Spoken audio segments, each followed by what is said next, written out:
En pleno invierno, temperaturas cercanas a los 30 grados se pronostican para la próxima semana en las regiones metropolitana y de Valparaíso. Para analizar este singular fenómeno que es atribuido al cambio climático, nos acompaña Alex Godoy, director del Centro de Investigación en Sustentabilidad y Gestión Estratégica de Recursos de la Universidad del Desarrollo. Muchas gracias, Alex, por acompañarnos en Canal 24 Horas.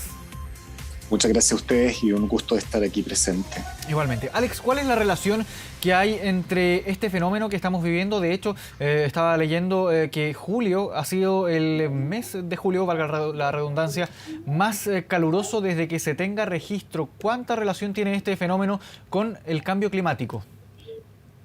A ver, primero que corregir un poco la wincha que está abajo y dice insólito. Esto no es insólito, es algo que nosotros se había esperado durante muchos años. Te comento que el calentamiento global lo que ha hecho es que la distribución de temperatura haga cada vez más frecuente temperaturas que antes eran poco frecuentes. O sea, por ejemplo, si hace 15, 20, 30 años atrás estas temperaturas en invierno tenían una baja frecuencia, en la medida que el calentamiento global a nivel global va cambiando la distribución de aquellas temperaturas, estas temperaturas que antes eran poco frecuentes hoy son cada vez más frecuentes, incluso tendiendo a ser la normalidad. De hecho, todos los años ha superado el año más caluroso a nivel global. El año pasado, el 2020, tenía el 78% ser el más caluroso desde que se tenía registro, y así lo fue. Y es posible que el próximo invierno así sea el más caluroso que veamos en todos los tiempos, porque esto va a seguir cambiando. Por tanto, no es algo insólito, sino algo que ya llegó para quedarse. Y el problema es que también no ha llovido, de acuerdo a los datos que manejan nuestros colegas climatólogos de la Universidad de Chile. Sabemos que, por ejemplo, para un año, entre comillas, normal, que ya era un año seco, de 230 milímetros de lluvia, solamente han caído este año 78 milímetros y 40 de ellos fueron en las lluvias de verano, lo cual en el fondo también hace que esto se agrave con esta sequía y que esto es lo que habíamos predicho, se está hoy día ya viendo que es una realidad. ¿Y desde cuándo se arrastra esta tendencia en que siguen aumentando las temperaturas, siguen disminuyendo también la cantidad de precipitaciones en un año, por ejemplo? ¿Desde cuándo se arrastra este fenómeno y hasta cuándo podríamos eventualmente proyectarlo, entendiendo también que esto está en desarrollo, lo estamos viviendo recién, se está estudiando? No, si esto no va a cambiar. O sea, esto viene gestándose y profundizándose hace aproximadamente más de 15 años. Por lo tanto, en un fondo, en la medida que no disminuyan la concentración de gases de efecto invernadero en la atmósfera y sigan existiendo, digamos, esta acumulación, esto va a seguir ocurriendo. Entonces vamos a llegar al año 2022 diciendo que es el año más seco, vamos a seguir diciendo que es el año más caluroso, porque es la tendencia global que existe. La tendencia es esta. O sea, esto no es un fenómeno pasajero. Hoy día estamos viendo esto primero, puede que a lo mejor el próximo año puede que llueva un poco más producto de la variabilidad del clima, digamos, pero la tendencia es hacia arriba. O sea, en un fondo la tendencia es que la temperatura promedio del planeta y de muchas partes del globo, lo que estamos viendo, vaya hacia arriba. Esto no es algo que vaya a aflojar y que te diga yo, me encantaría poder decirte, no, mira, esto el próximo año cambia porque esto es un fenómeno aislado que llegó por el niño o la niña para quedarse. No lo sabemos. Lo más probable es que pueda el próximo año a lo mejor ser un poco más frío o con un poco más de lluvia, pero nunca a los niveles que nosotros habíamos esperado hace 20, 30 años atrás, porque esto va a un fenómeno al alza. A un fenómeno al alza, la gente tiene que asumir que esto va así. Vamos a tener problemas de producción, vamos a tener problemas de suministro de agua, y si no hacemos algo ahora a nivel global y un plan de adaptación a nivel local en términos de todo el Valle Central, vamos a seguir teniendo este problema. Y hoy día estamos viendo es casi una primavera. Si tú ves, hoy día estamos casi en primavera. Ahora, si comparamos, por ejemplo, Chile con otros países, hay un contraste de extremos. Por ejemplo, aquí tenemos una disminución sostenida en los últimos años en los niveles de precipitaciones. Sin embargo, hace una semana vimos en China niveles de precipitaciones inéditos. No sé si estaban proyectados o no, pero fueron inéditos, causaron estragos. Vimos registros, por ejemplo, de estaciones del metro completamente inundadas. Muchos fallecidos también por estas inundaciones masivas. ¿Cuál es este contraste? ¿Por qué se genera que allá aumente a ese nivel las precipitaciones y aquí en Chile siguen disminuyendo? No, lo que pasa es que, a ver, no hay que verlo tan así. Primero hay un tema también del globo, que a nivel global, el hemisferio norte y el hemisferio sur, los fenómenos ocurren de forma distinta. Lo que estamos viendo en el sudeste asiático, por ejemplo, o en China, que son los tifones y lo que tú has visto, esto precisamente la alteración de los ciclos hídricos. O sea, a medida que aumenta la temperatura, el agua que está en fase líquida en los océanos pasa a la fase vapor, que es la fase atmosférica, y esa agua obviamente que sube en el momento tiene que caer.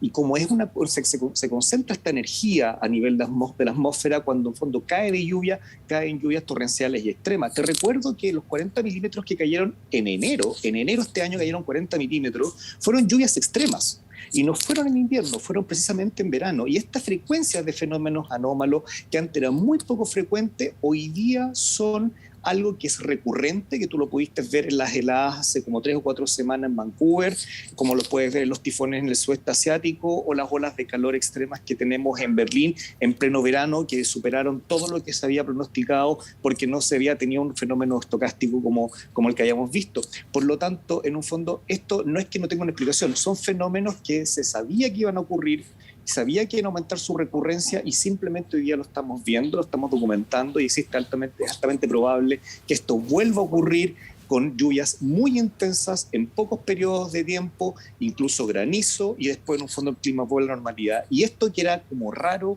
cada vez son más recurrentes. Y si tú determinas la frecuencia, o sea, el número de veces que está ocurriendo, estos fenómenos anómalos son cada vez mucho más frecuente. Y eso es lo que se proyectaba en términos del cambio climático, eso es lo que nos tiene preocupados, porque en un fondo eventos que nosotros pensamos que se iban a demorar un poco más están llegando antes del 2025.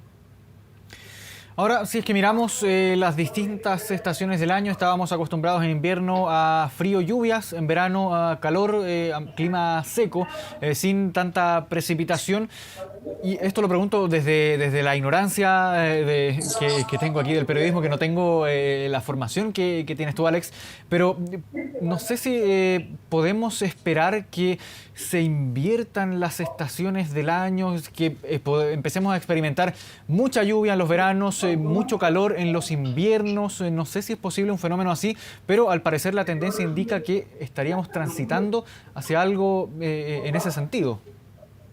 Lo que dice tu intuición es algo que ojalá no ocurra, pero que puede ocurrir en un evento muy extremo. O sea, lo que nosotros estamos viendo es que el clima que tú acabas de describir, que son 4 estaciones muy características, es lo que nosotros conocemos como un clima mediterráneo. Y ese clima mediterráneo, que tiene 4 estaciones características, empieza a comportarse de forma como tú lo has descrito. Nosotros esperamos que no se inviertan, porque obviamente ya sería un fenómeno bastante irregular y sería evidencia ya real de que el cambio climático llegó y ya el clima cambió. No obstante, lo que tú estás diciendo es lo que estamos esperando, o sea, lluvias en los meses de verano, en el sector central, en Chile por lo menos, un sector central que ha tenido una baja frecuencia de precipitaciones. Tuvimos unos periodos de como temperatura extremas, pero las temperaturas, si te das cuenta, son mucho más altas, el tiempo que es más caluroso es mucho más extenso, por lo tanto el promedio es mucho más alto y estamos viviendo como si fuese este invierno ya una llegada de la primavera. A pesar de que pueden ocurrir algunas lluvias, ¿me entiendes?, que esperamos ojalá que lleguen en septiembre, que son las típicas que llegan, lo más probable es que existe una baja probabilidad de eso. No obstante, ponte tú en el norte, tú tienes, por ejemplo, que en los veranos, lo que se llama el invierno boliviano coloquialmente, lo más probable es que tengamos lluvias extremas y en el sur vamos a tener una cantidad de precipitaciones realmente estable en el tiempo. Lo que está pasando aquí en el Valle Central es una alteración de los fenómenos climáticos, un cambio o el corrimiento de las temperaturas, es decir, las temperaturas promedio se han hecho cada vez más altas, lo que significa que las temporadas de más calor durante el día son un poquito más extensas, las olas de calor son más extensas y eso también lleva a que ese calor altere los ciclos hídricos, y cuando hablo de ciclos hídricos significa que aumenta la evaporación del agua a partir del suelo y obviamente eso genera sequía, pero también que la lluvia no necesariamente caiga o se deje caer donde tiene que caer, sino que en un fondo lo más probable es que veamos lluvias de corte muy inusual en distintos lugares del territorio. ¿Es la acumulación de gases de efecto invernadero el único factor que incide en este cambio climático que estamos experimentando? ¿Hay algún otro factor que también influya en los cambios que estamos viviendo respecto al comportamiento del clima? A ver, el concepto de cambio climático es un concepto normal, de normalidad, en el término que a lo largo del tiempo siempre existen periodos de glaciación y calentamiento. No obstante, lo que hemos observado es que a pesar de que nosotros íbamos en una fase de calentamiento, la velocidad y obviamente las concentraciones de gases de efecto invernadero son cosas que no habíamos visto registrado nunca. en la historia del planeta, o sea, en la historia de la normalidad del planeta, esto no lo habíamos visto. Por lo tanto, y ahora, cuando tú me preguntas cuáles son los motores o las fuerzas conductoras del cambio climático, obviamente uno tiene que ver con la actividad solar, pero se ha mantenido relativamente constante, por tanto, en un fondo no está hoy día cambiando el clima. Lo otro son las fuerzas naturales, como pueden ser incluso volcanes o que tampoco están ocurriendo, y la tercera fuerza simplemente es un factor antropogénico. Cuando hablo de un factor antropogénico es la acumulación de gases de efecto invernadero que aumentan la tasa de retención del calor que proviene del sol, de la luz, digamos, y que eso hace que se retengan a nivel de la atmósfera y que estén completamente acelerados. O sea, hoy día nosotros debiéramos tener una concentración de dióxido de carbono para tener un clima estable de 350 partes por millón. Para la gente que está mirando son 350 miligramos, o sea, de un gramo hay que dividirlo por 1000 veces y tomar 350 partes y ponerlo en un metro cúbico de aire. Un metro cúbico es un espacio de un metro, una caja. ¿Ya? Eso es lo que, para tener el clima normal. Hoy ya tenemos alrededor de 420 partes por millón, o sea, hemos superado con creces eso. Y esa pequeña cantidad hace que se generen todos estos fenómenos, porque obviamente esa capacidad de retener calor, obviamente se concentra en la atmósfera, también se transfiere al océano, y al transferirse al océano tenemos más vapor de agua, más lluvia, más tifones, más ciclones, etcétera, pero no necesariamente en las mismas partes donde las conocíamos como antes. Ahora, considerando que somos una especie que ha intervenido muchísimo en el planeta, ¿hay alguna opción, por ejemplo, de llegar a contrarrestar los efectos que está teniendo el cambio climático o las causas que también lo están acelerando? Por supuesto, lo primero, nosotros tenemos que limitar y tratar de ser carbono neutrales ya, ojalá antes del 2050. Pese a que un objetivo a nivel global, lo que nosotros tenemos que hacer es cambiar completamente la matriz energética a nivel global.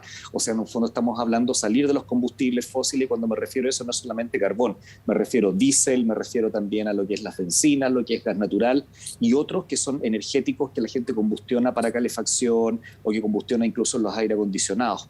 Si nosotros transitamos a eso y logramos tener una producción que logre salir de los combustibles fósiles, podemos llegar a una carbono neutralidad, y por defecto los ecosistemas tienen una capacidad de depuración que son capaces de absorber ese CO2 en exceso, que podríamos evitar y estabilizar climáticamente esto de aquí de cara al 2100 o al 2070. Mientras eso no ocurra, va a ser sumamente complicado. Nos quedan 2 años para poder ver si es que logramos alcanzar las metas del Acuerdo de París al 2030, y quizás un par de décadas más si es que esto no cambia, para evitar ya no una crisis climática, sino un colapso climático. Ahora, sin querer sonar o hacer preguntas pesimistas, pero ¿cuál sería el peor escenario al que se podría llegar si es que esto no cambia, si es que se mantiene la tendencia, si es que sigue generándose este tipo de estos efectos del cambio climático? ¿Cuál es el escenario más catastrófico al que se podría llegar en décadas o en cientos de años probablemente? No, en Solo décadas, como un fin ilustrativo. digamos, porque esto ya es súper ilustrativo. Mira, se ha propuesto, y esto incluso salió un documental de la National Geographic hace muchos años atrás que se llamaba 6 grados de temperatura que pueden cambiar el mundo. Si el planeta llega a tener un promedio sobre 4 grados, podría producirse lo que se llama una crisis climática global. Eso significa que, por ejemplo, las plantas en vez de absorber CO2, emiten CO2, y eso significa que se invierte lo que se llama el ciclo de Calvin, que es un ciclo que permite tomar el CO2 y convertirlo en biomasa. Las plantas empiezan a invertir ese ciclo y se empiezan a pudrir, tomando la biomasa, o sea, la materia vegetal, y convirtiéndola en CO2. Eso también podría ocurrir, por ejemplo, en los océanos con lo que ya está ocurriendo, el bleaching de los arrecifes de coral, en el cual el carbonato de calcio pasa a ion bicarbonato o CO2 disuelto en fase líquida, y eso empieza a pasar también a lo que es ¿cómo se llama?, la atmósfera. Entonces, no es algo que esté, digamos, por unos 100 o 150 años más. Estamos hablando de que ya en Nature, la revista Nature de la semana pasada, demostró de que ya habían sectores del Amazonas que estaban con un promedio de 3 grados, porque se da geográficamente en 3 grados, y se había observado este fenómeno que era teórico, pero que había empezado a ocurrir en sectores donde el promedio de temperatura ha sido 3 grados. Recuerda que hay partes del planeta que no aumentan, o sea, el promedio del planeta aumenta 1 grado en promedio de temperatura, pero hay partes del planeta que han aumentado más en temperatura y otras que lo tienen mucho más bajo. Recuerda que es un promedio. Luego, dicho eso, Si nosotros no cambiamos esto de aquí de cara al 2050, no llegamos con una carbono neutralidad y ojalá una carbono negatividad de aquí al 2050, 2070, podríamos crear un escenario catastrófico el 2100. Lo que muestran los datos es que lo más probable no vayamos para allá, pero que vamos y nos ha costado reducirlo a la velocidad que queremos, eso sí nos ha costado bastante. Qué tiempos que nos ha tocado vivir. Alex Godoy, director del Centro de Investigación en Sustentabilidad y Gestión Estratégica de Recursos de la Universidad del Desarrollo. Muchas gracias por esta conversación con Canal 24 Horas. Gracias a ustedes y gracias por la invitación. Buenas tardes.